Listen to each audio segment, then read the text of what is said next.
It's Walk Like Jordan. You are now tuned in to Self-Made TV. I got the exclusive interview coming for you with the one and only Charleston White. Stay locked. What it is, man, I am officially here with the one and only Charleston White, the most talked about name in Fort Worth, Texas. The most talked about name in Dallas, Texas. Dallas being the 9th largest city in America. And then, you know, one of the most talked about names in America. It's an honor to share this platform with you. You know, I've been away from the city for 2 years, just, you know, exploring different avenues in my career. And now I'm back in between LA and Dallas, Fort Worth to be exact, which is our hometown. Yeah. And who the hell is Charleston White? Tell you, man, a little old bitty nigga that's kind of outspoken, you know, shit talking motherfucker, come from the pimping,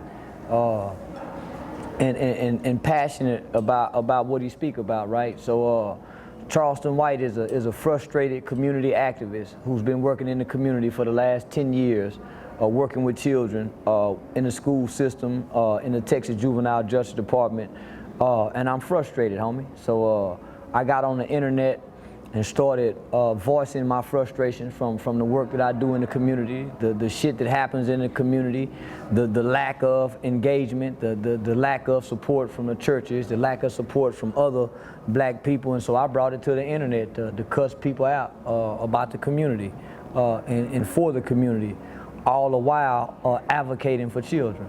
Right. So at first it started out, you know, just, you know, talking without cussing, right? Without using motherfuckers, stupid motherfucker, dumbass motherfuckers, bitch, hoe, without using any of that. And so my words fell on deaf ears. And so when Eddie Murphy came out with the movie Dolomite, right? When I saw the movie Dolomite, it's like a light came on. So I created a character like Rudy Ray Moore. But I got the character from the old man at the Classy Lady, yeah, who everybody know, and the bootleg nigga, Big Troy. Yeah. So listening to the old man and Big Troy go back and forward, and then just sitting down at the Classy Lady for like over the last 6 years. So all the shit that I saw down there, say bitch ass nigga, stupid motherfucker, fuck you bitch ass nigga. So I took all of that in and put it into the character, homie, and shit, this what we got. So, you know, Charleston White is definitely touching like just different parts of the world everywhere. And to be exact, Fort Worth, Texas, Dallas, Texas, I mean, you done became somebody out here. I'm interested in knowing, like, cause I've heard you speak about your parents in the past. Yeah. Talk to us about, like, who's your mother? What impact does she have on you, as well as your father? Man, my daddy, everybody know my daddy, man. He from the neighborhood, from the south side of Fort Worth, Texas. His name Charles Ray. Everybody down there in the neighborhood is my cousins, my third cousin. So yeah, everybody know my daddy on the south side, man. My daddy went to the Navy. He was a very intelligent nigga, man, but he was a damn fool too, but he didn't bother nobody. My mother, everybody know my mother. My mother's name is Cricket. She was a very loving and nurturing woman, God-fearing mother, a strong black woman, and she's the backbone of our entire family. And my mother was a foster parent with Lena Pope Home, man, for a long time. So I watched my mother give the children and nurture and take care of children who had been abused, molested, who come out of some real bad situations. So my mom is real known in the foster care system. In another interview, you spoke on a specific number. How many, like, because the number that I heard, and I just want you to kind of reiterate it for the people. Man, at least 100 kids have gone through my mother's home. Wow. And she worked with the ones who come from the worst situation, right? So the kids who would normally end up in an institution put on psychotropic drugs, and so my mom would reach and work with them and transform their lives. So I just sat back and watched my mom do that, homie. I ain't never heard her say nothing bad about them. Right. I never heard her put their parents down. As absent as my father was, I never heard my mother say anything bad about my dad. Just nothing but love. Right. Just a loving black woman. So you would agree and say that your mom plays a major role in why you decided to become an advocate and work within the youth and all that. Our mothers play a great role in who we choose to become. Right. In any aspect of our life, right? So, and what I mean by that, if you come from love or if you don't come from love, whether that's love from your mother or love from your father, that shapes who you are. So I'm a nigga who come from love.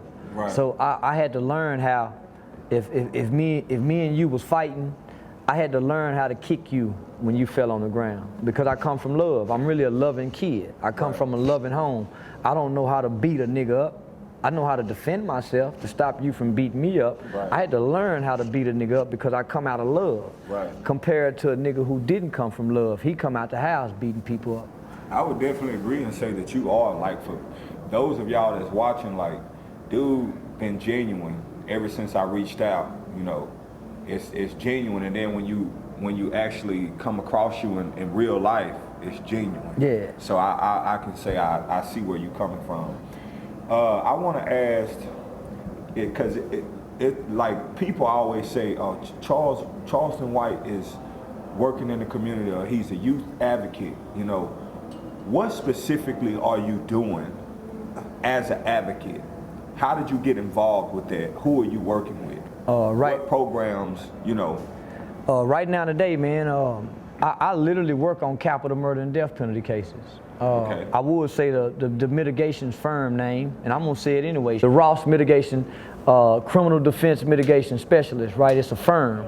I partner with them, and they partner with the Public Defender's Office, right? So when a young nigga catch a murder case, he's charged with capital murder, he's facing either life in prison, or he's facing a death penalty, or he could be getting 70 years, right? And he gets a public defender. The public defender will hire a criminal defense mitigation specialist, right? So they would go to the courts and say, hey, I know this kid committed capital murder. The prosecutor is going to be seeking a death penalty or life in prison. I want to get some funding so I can hire a defense mitigation specialist, right? So that's where I come in at. So they hire a criminal defense mitigation specialist, and I partner with them to go out and gather all the information on this kid, on this individual, right? So I got to interview, I got to go into the jails and interview the defendant. I go to his mother's house or his grandmother's house, I interview the family.